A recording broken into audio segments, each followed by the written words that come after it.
අම්මා මට හෙම්බිරිස්සාගේ ඔළුව අතර විතර හොඳටම මොනවා හරි දෙන්නකෝ. ඇත්තද? හෙම්බිරිස්සාවද? මට වැඩබල කරලා තියලා නැතිල චුටි නෝන මහත්තයාට මේ අමාරුනේ.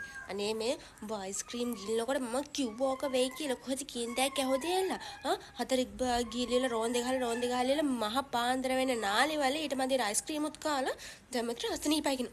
ඔය හැම ලෙඩකට එකම හෙනුවේ ෆෝන් එක. හැම වෙලම කොට ඉන්නේ ෆෝන් එකට කීපංකෝ පස්පංකෝ ටිකක් හදලා දෙන්න කියලා. හදලා දෙයි. මම කියන දේ කනකට ගන්න නැති ළමයි.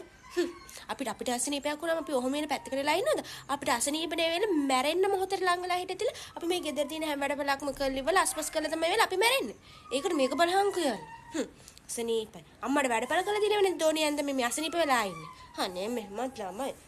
දැන් ඉතින් බෙහෙත් ගන්න එක හැම මාසෙට සතියට දවස් 4ක්වත් තමුස යනවා නෙවල බෙහෙත් ගන්න ડોක්ටර් ගාවට.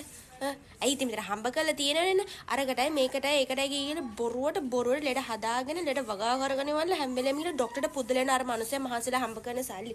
මෙහෙමත් ළමයි කාපන් දැන් ඔක. ඔය ෆෝන් එක තම්බන් කාපන්. එතකොට ඔක්කොම අසනීපකම් හොඳ වෙයි. හොරේ.